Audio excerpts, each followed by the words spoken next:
Hello everybody, this is Frogman and welcome back to Levitated. Last episode we did some things and got some stuff and got an angel ring going and a bunch of other cool little things. And in between episodes, if you guys happen to notice, I've been kind of busy. I did finally kind of flesh out some of the upper levels of the base, at least as to where I want things. And I probably spent a good 8 hours yesterday or the day before just playing the game, getting a couple of little bitty things kind of sorted out, which is something that I've been needing to do. I've been needing to just sit down and knock out a couple of little bitty more little teeny tiny things, you know, kind of those little things that have been bugging you. So I knocked out a few more things, and we also been doing a little bit of testing. So let's kind of take a look at what we did do, which was not a whole lot really. Well, a whole lot. I did go ahead and flesh out this level, or at least I got a kind of a pattern and design up that I kind of like. Is it this one? I did swap this one out for a little while with the dragon data model that I went and got, which was a royal pain in the butt. I ended up having to kill the thing 4 times because apparently I have to remember that you have to kill something specifically with this sword in order to be able to get the 2 times damage. If you also notice in there, I did do a bunch of other grinding and got that thing maxed out. So it is now a 31 point attack damage, so it kills things pretty quickly. Now, I'm not saying that's probably the best sword that's in the game at this point, but it's pretty stinking good. But anyhow, we got all this sorted out. I went ahead and moved the molecular assembler stacks, and I need to finish upgrading this one with the other molecular assemblers out of that floor up to here so that we have a nice kind of a little spot. And they actually kind of look good just like that. It's kind of nice. I like it. I did go ahead and upgrade 2 of the computers to 16K so we can do that amount of work, and I have 3 of the crafting co-processing units on this, and that thing is loud up there. I'm sorry, I apologize, we'll have to sort that out. And that way we can use all 4 of the molecular assemblers around each of the interfaces. Yeah, I need to go ahead and just kick that off. I think I probably already did, actually. Did I? I did not. I ran out of some stuff. So doing some work and doing some things like that showed me that I had run out of a few parts and pieces. So let's see. What else have I done? I've been testing some stuff. So initially what we're talking about is we're going to get ready to start doing a bunch of automations for the generators for extra utilities. And the reason why we need to start looking at doing that is because we're going to need to be able to craft some stuff, but we're also going to want to be able to start utilizing them for power. So I've kind of provided myself a little bit of a surface area up here, which is what all of these little spaces right here are going to be, where we're going to automate the various parts and pieces and things that we need as far as those generators. Now, I don't really think we're going to need a lot of stuff, but there are a few things we're going to have to build. So, up here a little bit, I also did a little bit of work over there. I'm just kind of screwing around with those. There are going to be some things we're going to use no matter what. Now, I'm not going to say that we're going to keep the rainbow running, mainly because of the fact we don't have massive amounts of need for that kind of power. And oh my goodness, at the noise, I apologize. I don't know how I can manage to deal with things. Anyhow, so I'm testing a couple of things. I don't want to get, do I have a bucket of milk on me? I do. Okay. I'm testing a few things because we are going to need to be able to run some of these systems all the time. So namely like this one, I want to kind of run all the time. And this is going to run all the time, and maybe this one. I might trade this one out for the other option of what this can make. I may make with a skeleton skulls with that one instead. And of course, this one's going to run all the time. I need to be able to keep certain amounts of the matters, the other matters around. These matters right here, especially the overworldian matter, because the overworldian matter, I'm currently using it to make gunpowder because I really don't feel like running the creeper. I mean, I suppose we could build some more of this stuff on the back here and run a couple of more of these. But reality, I'm only going to be using that specifically for gunpowder when I can craft it and get rid of some of the other junk that we have. So it's just kind of one of those I got to be careful with it. But anyhow, I'm testing a couple of things over here because death generators, once you stick some upgrades in those, they make a pretty decent amount of RF. Let's see. Undeath, death generators, whatever you want to do this here. They make a pretty reasonable amount of RF once you do something like this or you do something like this. So, I mean, for what that's worth, a few of those running all the time will be what we need to be doing with that kind of stuff. And we're going to be using bone meal. I probably need to go ahead and get the bone meal routed into these guys anyway, just so that we can kind of make sure that all that stuff functions correctly. So I can make the bone blocks pretty easy. Death generators, as far as one of those extra utility generators, when I play mod packs that have, normal overworld, I don't know, mob farms, I power my base. I'm very much a mob farm person when it comes to playing Minecraft. I love mob farms. There's a reason why there's one in the center of my base right now. And I will use the products of a mob farm and run it through the extra stuff here instead of voiding it. So like zombie flesh, bones, all that junk you're never going to really kind of use a whole ton of. I will run it through a bank of these things. So we're going to be making a whole bunch more of those. Hence the reasoning why I have a bunch of those, because those are powering the base right now aside from some of the other stuff, because we have free ender pearls. Whoa, that's not where I wanted to go. We'll go over there. Okay. The death generators and the nether star generators, we're going to be running the base off of those eventually. I did finally figure out a way to kind of control this system the way that I want it. So that these guys are going to be utilized because it's literally just running off of plants and electricity right now. So everything else into this system is self-contained, to the point that I think we can still probably run 1 or 2 more of those. These guys are going to be, again, utilized as a kind of a way to just keep things running along with everything down there. We're going to get to a point where we're going to need thousands and thousands and thousands of RF generation once we get to the point where we have the void ore miners from environmental tech. So we're going to need a lot of power, which means we're going to need to try to figure out how to automate a lot of the power. So we're going to kind of look at that a little bit today. I did go ahead and hook these guys up for a reason. I got a bunch of chickens in here producing eggs, and of course the cows producing milk.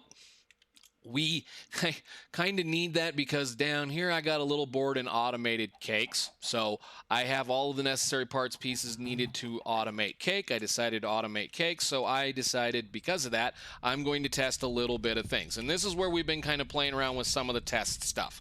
I went ahead and made 1 Kekmiris just so that I can see how much cake it's going to go through and how much stuff it's going to produce, because we're still going to be using a lot of mana for this. And a Kek is pretty simple, easy. They're not impossible. They're actually a really fun flower to use if you have astral sorcery, which I don't know if I've mentioned this before, but astral sorcery has a ritual where you can turn pumpkins into cakes. So all you do is put a Kekmiris or 2 or 10 inside a field full of pumpkins with that ritual pointed at the pumpkin, so that when they turn into a pumpkin or when a pumpkin grows, it immediately becomes a cake, and then you have a field full of cake that the Kekmirises can eat. So again, they're not that hard to mess with. They're just a rune of gluttony, and a rune of gluttony is another one of those runes of winter that requires cakes. So again, we kind of played around with that just to kind of keep things going, and I need to turn that on because we're doing stuff. Now, if you notice, there's a lot of noise going on up here too, because we're making a lot of sand and we're making a lot of gunpowder. Let me show you why. I got really tired of not having any, and we'll look at that in a second too. I got really tired of this system running really slowly. Now, I love my thermos. There's a way to make sure that this can be doing a little bit better of a job, but what I went ahead and did is, we're going to let that run real quick. Okay, bang. Is I went ahead and installed 4 Entropiniums back here just to try to keep this system running a little bit more consistently. Entropiniums are one of my favorites. Gosh, everything has to be loud. Let's go over here. Entropiniums are one of my favorite generational flowers. They make a decent amount of mana when you feed them TNT, and they require pretty much simply a rune of wrath, which is another one of those runes of winter. So as soon as you open up a cake, as soon as you open up the ability to make cakes and you're able to automate things, this is one of those ways you can make a lot of mana, because all they do is eat TNT. They use the explosion to kind of go on and do a few things. Let me see if I can get this to shut off. If I do that, they'll go one more time, and then we can look at it. They're a really good flower to make a lot of mana, and a lot of mana continuously if you can support the crafting of making TNT. Now, the thing that is a big problem with the Entropiniums especially, and it's one of those things that they may or may not mention when you start fooling around with mana producing flowers, is their range. If you notice here, I have these thermal lilies set so that they can only see within a reasonable distance around each other, which means it's only going to ever pull lava from right behind it, because that's the only place that I'm ever going to put lava. If I moved them a block closer to each other, then they could sit there and steal the same lava source, which means this could drop a lava source out. This one won't pull it. This one might have already eaten one. It'll try to eat that one and then not produce anything, waste the lava, and this won't produce anything. So that's why you learn to space your flowers out. Entropiniums have a very large range. I don't even know if you guys can see how big the range is. It's huge. It's gigantic. So trying to get them in a smallish area like this requires you to stack them interestingly. And if I can get down here, you can see this. This one is in the ground floor. This one is a block above that one. This one is a block above that one, and this is a block above that one. They only ever look for a block in their level plane. Any of their TNT is only in their level plane. So these guys could technically be sitting right next to each other, and they'd be just perfectly fine. Now, Entropiniums. If you try to put them too close together so that they can see each other's each other's TNT, you will start blowing things up. Now, there are safe ways if you're in the overworld of using Entropiniums to keep and mitigate the TNT explosions. You can pop the TNT into a pool of water, kind of, you can put a little pool of water in here in this little section. Or you can do something to just make sure that they won't explode. Like, I think you can pop the TNT into like an obsidian block or whatever. I like to live like dangerously. I like my logic to function. And I think actually this is broken. Are we here? We're going to get to watch it, see what it does. Maybe. I kind of wanted to be in here because this has not been working very well. Okay, it did work. Good, good, good, good. All right, so you have to pay attention to them. So what we're doing with the Entropiniums is we're using let's start from the back here in the front. We're using mana detectors to detect when these mana spreaders are firing mana to that pool. That is sending a signal down here to this repeater, which is then running through a vanilla pulse extender. Basically what I'm doing is I'm using this whole system is a pulse extended clock. So if I do this, we can see the redstone burn out, and then they light, and then they shoot. Now watch, as soon as they start shooting, those lights go out. Now, what's going to happen is that pulse extender is keeping this pulse that this is receiving. Let's see if we can get up here and we can show it. You should be able to see that the mana detectors are pulsing. So we've got 4 redstone signals coming into the system down here, being fed into this, and if you watch, I mean, if I were to turn this down, you'd see it. See there, we can start to see it flicker. It burns out. Torches go, those redstone signals go up and set off a bunch of TNT set up in some dispensers, and if you just drop a TNT from a dispenser, it automatically lights it, it places it up there, and they eat it. Good Lord at the noise. Can I please go away? Gassed. Thank you very much. So that's how I'm doing those. Normally what I'll use is I'll use a different type of clock, but I think because of how this works, I'm pretty well happy with it, and I may use this some more. This is completely and totally tileable. You just keep stacking that vertically, and it will eventually run. So the biggest problem with those, again, is if they're on the same plane and that TNT goes off, when this one can see it over here, it will forget there's one behind it and blow it up. So that's the problem that I've had with them before, is that they need to be only able to see the TNT on the plane that they're looking at. So the other thing over here is, like I say, that's now running reasonably well. We're getting lots of Certus quartz and things. That was mainly what I was looking for, is we were running really, really low on Certus quartz, so I needed to speed this up so it was running pretty constantly. The other thing that I needed to do, and I want to say thank you very much, Mr. Reps, for reminding me or telling me of something like this. Blazing Pyrotheum works absolutely wonderful at lighting bedrock on fire, so that if you just need to be able to make grains of infinity in a reasonably decent amount, there's a continuous fire going on out here without any automation at all, which is pretty stinking cool. Now, the only reason why I have a netherrack out here is because netherrack, it seemed like I was having a hard time for the fire to start. I mean, it will start it kind of, but it wouldn't spread out very quickly. So I stuck some netherrack out a block away from where I want the fires to actually start, and it seems to seed a lot faster, meaning it seems like the fire shows up a little quicker, spreads around a little better, and makes a little bit more. Now, we don't need a massive amount of this stuff. It's just this is what I kind of needed. So that's kind of cool. That was a wonderful idea. Thank you very much. And I will be using this idea from now on to make this stuff, because this is just too easy. No automation whatsoever required except for the making of that bucket of pyrotheum. So very, very, very cool. All right, I think with all of that, we've got some of the major stuff done that I wanted to do. Let's look at these things. At extra gens.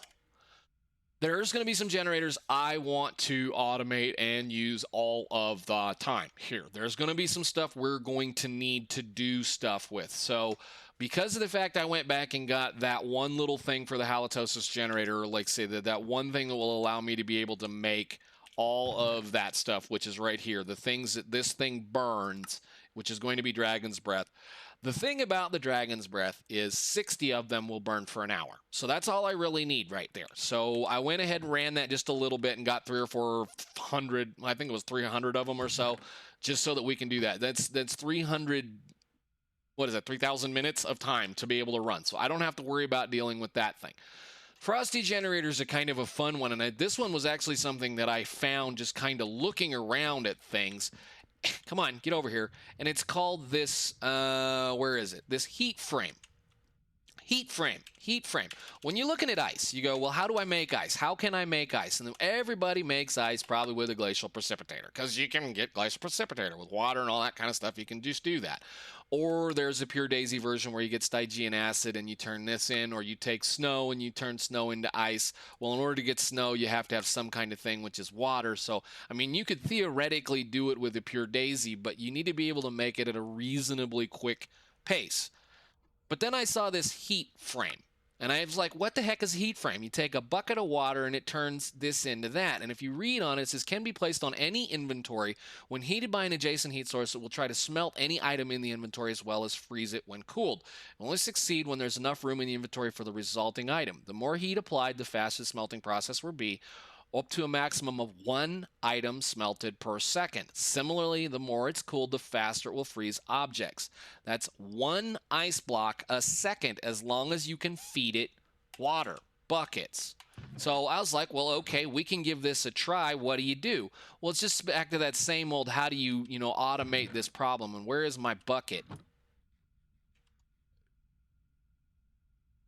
What did you do with my bucket, storage bus? Let's get us a bucket. Anyhow, I hope that storage bus didn't take the bucket out. Of course, I was kind of fooling with it. But anyhow, what you do is you use the same old, Ender IO fluid tank thing of it being able to fill a bucket. So it fills a bucket. It puts the bucket in here. And then, oh, I know what it did. It used it. You're only supposed to be able to this. Only extractable items will be visible. Items that cannot be extracted with that one. That's the only one you should be able to see. Okay, cool. But anyhow, what happens is if I do this, it brings a bucket out of here, fills it up full of water, pulls it, just does it back and forth. So it does exactly the same kind of thing as the glacial precipitator does, except that it's using leftover stuff over here that we have powered. So I'm basically using this oil system over here that is pre-running, ready to go. We have a vortex tube that is pointed into that thing on the cold side, and it's instantly freezing ice into, well, water into ice.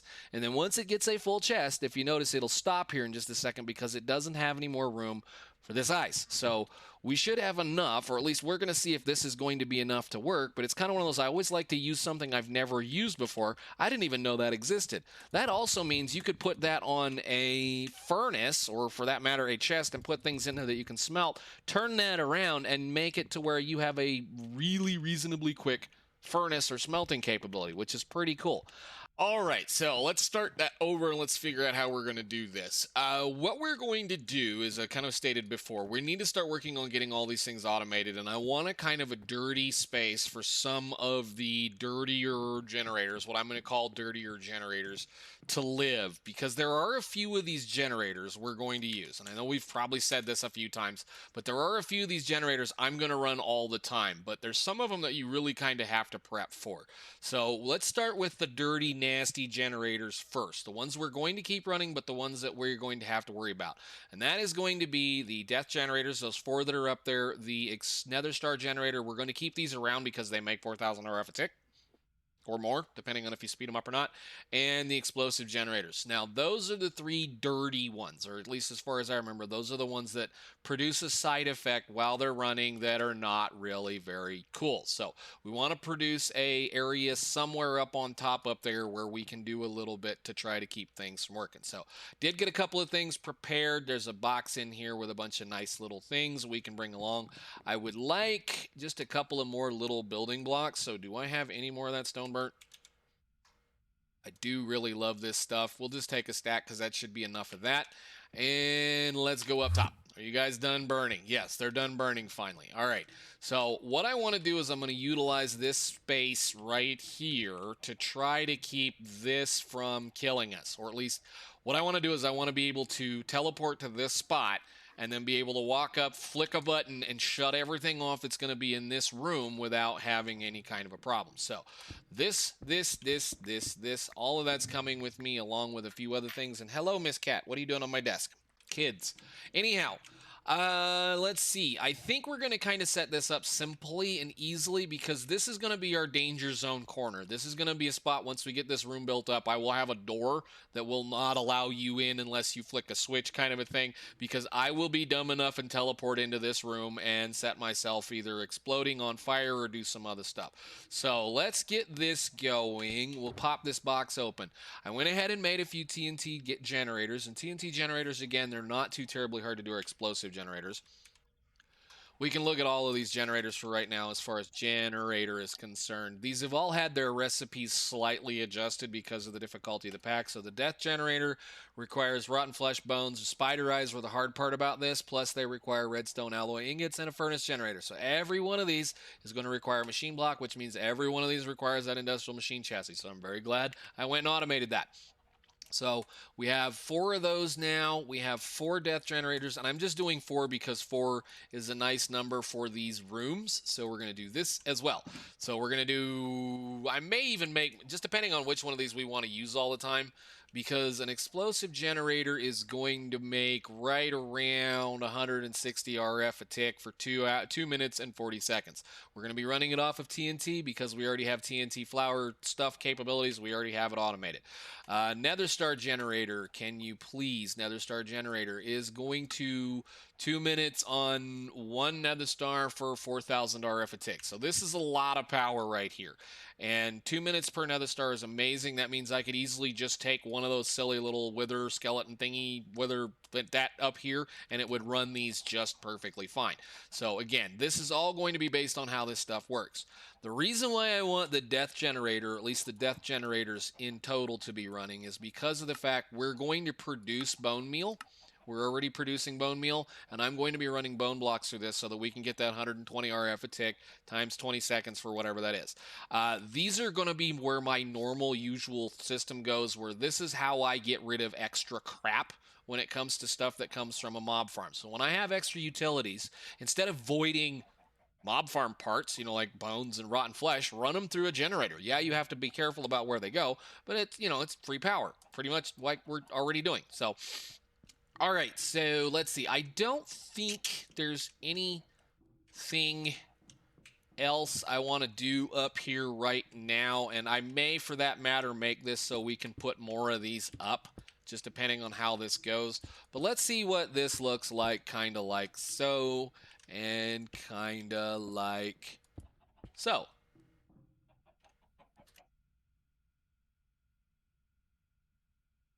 Do we want to run space between them or behind them? Where do I want my cabling? I think we'll do that for right now. If nothing else, I can push them back and they'll look a little better. I kind of want to keep them away from the wall just because, well, you know, things and stuff. Explosive generators, let's put them over here. These guys are incredibly annoying and noisy, so we're going to put a sound muffler right between them. I think I want to put you guys over here. Doesn't really matter. I don't think that'll get over there.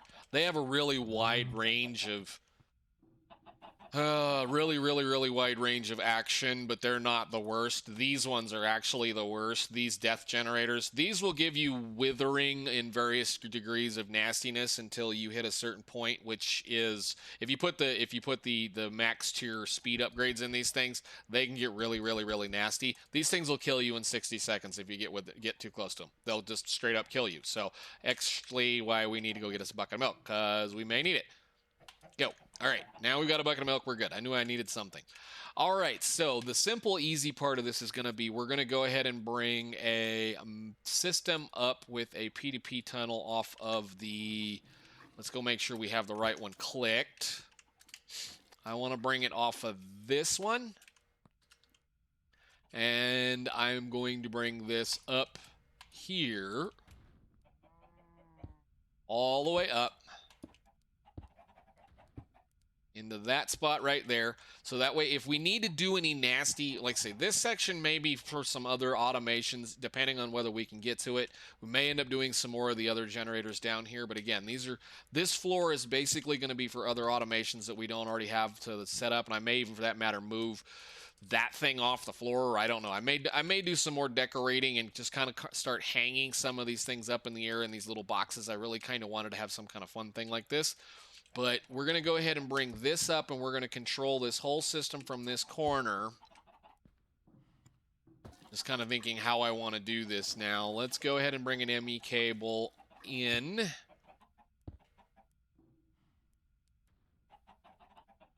Wrench. And we'll do that, I guess, for right now. We're not going to need a lot. We're just going to need one. Probably channel for this system, so you should be loaded, ready to go. Pretty little lights turned on. Wonderful. Then we'll just put one of these in there with an interface, which I know I made a few. Go. Okay. I think I like this idea so far. I'm just kind of, this is one of those, I'm just kind of going off on a tangent to see what we can do. All right, so these guys right here, they're not going to make enough juice to matter, so we're just going to go ahead, well, I mean matter, I should say matter. They're going to make plenty of power. The issue is, even fully overclocked out, they're not going to make the same amount of power as one of these will. So what we're going to do, I think, is we're just going to go ahead and bring you guys together with the same type of stuff, and I will connect this in the corner, and I will just put one of these plugs right there. I think I like that idea for right now. And then we'll take this other plug, and it may go... I don't know how I want to do this just yet. We may have to come up with some kind of a thing, because this stuff's only good for 5,000 RF a tick. I may just have to have it go make some more conduit for us. Let's go ahead and get some conduiting, because I really don't want to make a whole bunch more of those, about that many more of those, and then we'll come back when we get to that point. Use your thing. There you go. All right, finish hooking these up. We need to get some of the wiring going. The first thing I want to do actually is get the redstone conduiting on, because I am scared to death of these things. Not that I'm really worried about it. It's just, if it wants to kill me, it's going to kill me within the first little bit. So I want to make sure we can shut them off. That didn't work.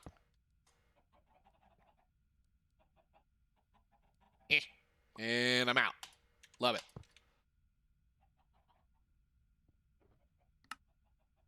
I'm going to be glad I made all that conduit binder.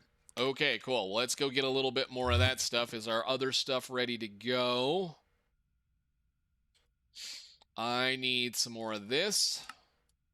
Do about that many, and I need some of these. That'll work. Okay, cool. That way we're all right and we're good to go. Did I get enough of this? 16 maybe enough? Let's see. Let's just do a little bit more. Redstone conduiting. Where did you go? We'll just do that. That's fine. That's plenty. All right. Up, up, and go. Nice. And then this set right here, I mean, I know I could just go ahead and run this all into a single plug, but we don't need to worry about that right now. Come on, mouse, scroll over. Thank you. 1, 2, 3, 4. All right. And just for good measure, I'll even put the plug right. Well, we'll just make it the same. We'll just put it right there. And you can go right there, and you can be generator, no limit. Cool, that'll work. And if I need to, that way we can run some more across the other side. But I do want to make sure that all of this stuff is set up correctly. So again, redstone control.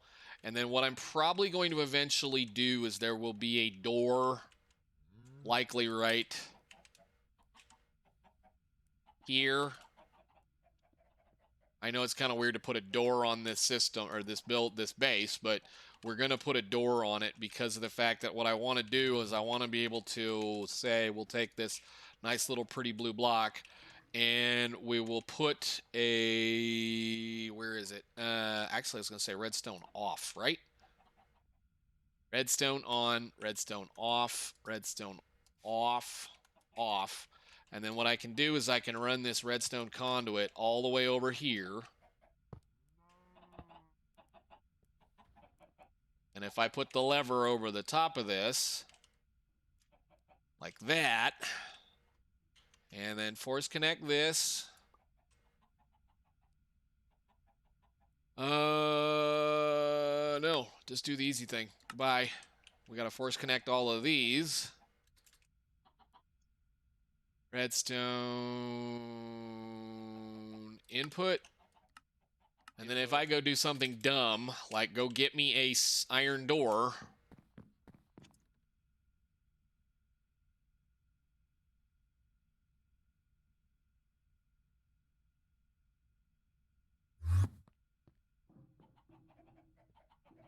It will only work if I want to go in and I click that lever. That's redstone on. That opens the door. It should shut those all off. If I close the door, it should work. So for right now, we're going to leave it right like that and see what we can do. I know it's kind of dumb, but I'm just doing this because I know eventually there will be this will get enclosed so that I cannot accidentally hurt myself in here. So let's finish up the last little bit here. I know that probably took way too long. This is going to be pretty simple. We're just going to go ahead and add some conduiting in here all the way around.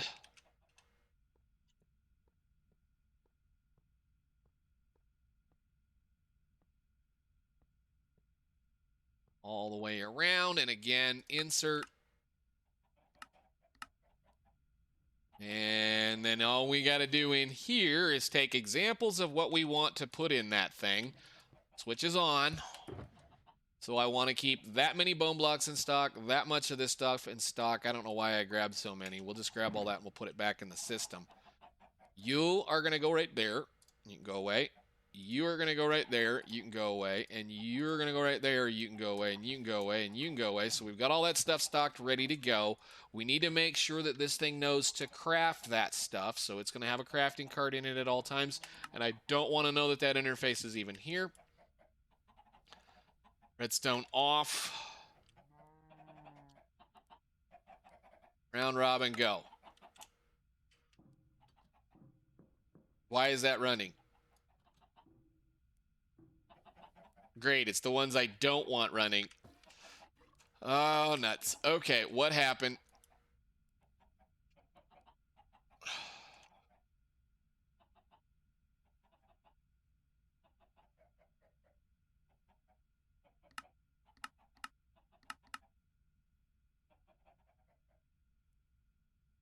You shouldn't be running. Why did I do this? I didn't do the right thing, did I? Wonderful. Oh, whatever. Okay, well, we're going to set this to not do that anymore.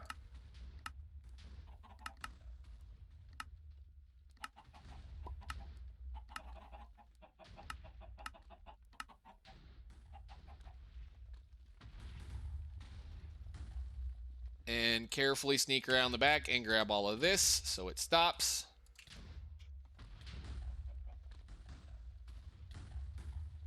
Oh, all right, well, I'm going to wait for this to quit, and then I'll be back with you guys. All right, so I don't remember where we left off, but I did have to go ahead and break these guys because they burn a really, really long time. So let's put them back down. That will reset their settings. We need to do redstone off. I know this is kind of a bad idea. We're going to do it anyway, and we're going to check our settings because I think I know what I did, which is a very simple thing very quickly right here. We forgot to say output red. There we go, on. I don't know how I managed to do that. But yeah, that's what we need to do. No. Okay, we'll just worry about the rest of that. Everybody should be good to go now, right? All right, let's do this again. Round robin, always active.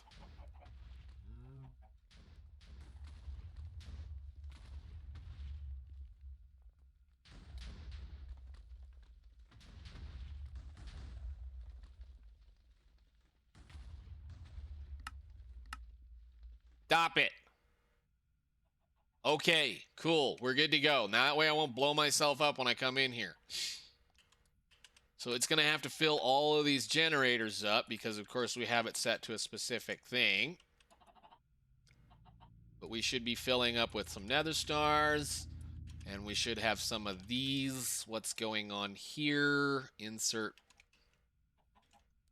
What are you doing?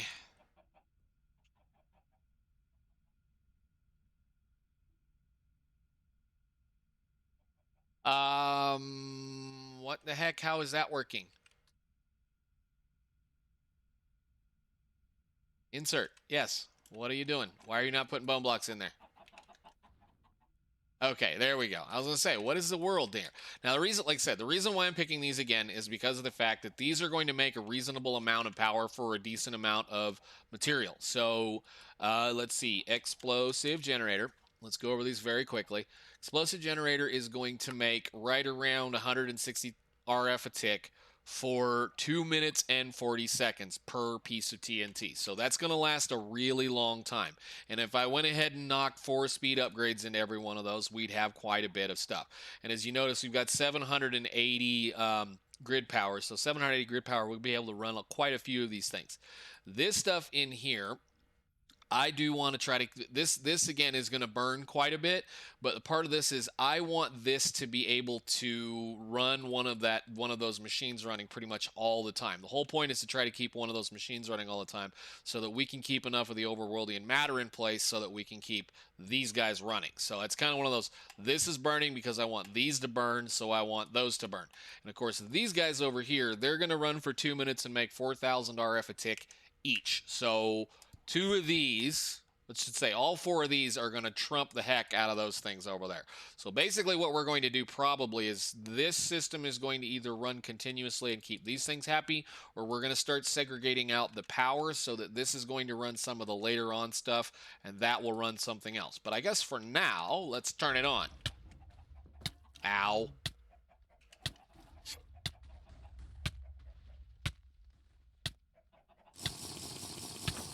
Quit.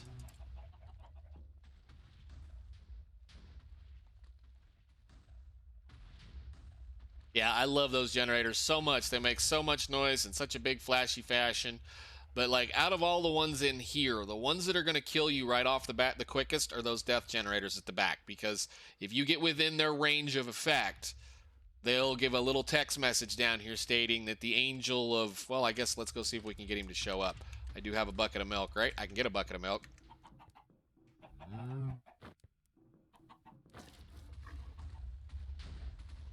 Vector of Death will arrive in 60 seconds. If you don't know that's happening and you don't have a bucket of milk on you, you are going to die in 60 seconds. Now, drinking the bucket of milk will remove the effects of at least the death generators and the nether star generators, but at least at that point, we have a decent amount of power being produced right here, and it's going to be running mainly off of those 8 right over there just because of how this whole thing is set up. We are going to end up running a little bit of control into this system, and there may end up being another capacitor up here that we're going to use to kind of try to run this whole system, or at least manage it like we have the rest of this stuff. But I think for now, that's where that block came from. I was wondering where it was. I think for now, guys, we're going to be good to go. I will go ahead and build a room around this in between episodes so that I can keep my stupid, silly self out of it and not get hurt. But I'm pretty well happy with that, and that is a whole lot of power. That's a whole lot of power. I mean, that's 16,000 RF right there, and for what it's costing us to run those guys, it's going to be this thing right here, which is only going to be using, you know, most of it. So, actually, no, it's using a good third of it, but that's fine. Cool, cool, cool. Got it running, got it happy, got it set up, and like I said, if you want to go in, you just flick the switch, and you wait for everything to go away. Just like that. And it's safe. So, all right, guys, I'll see you in the next one. Thank you so much for watching. Bye.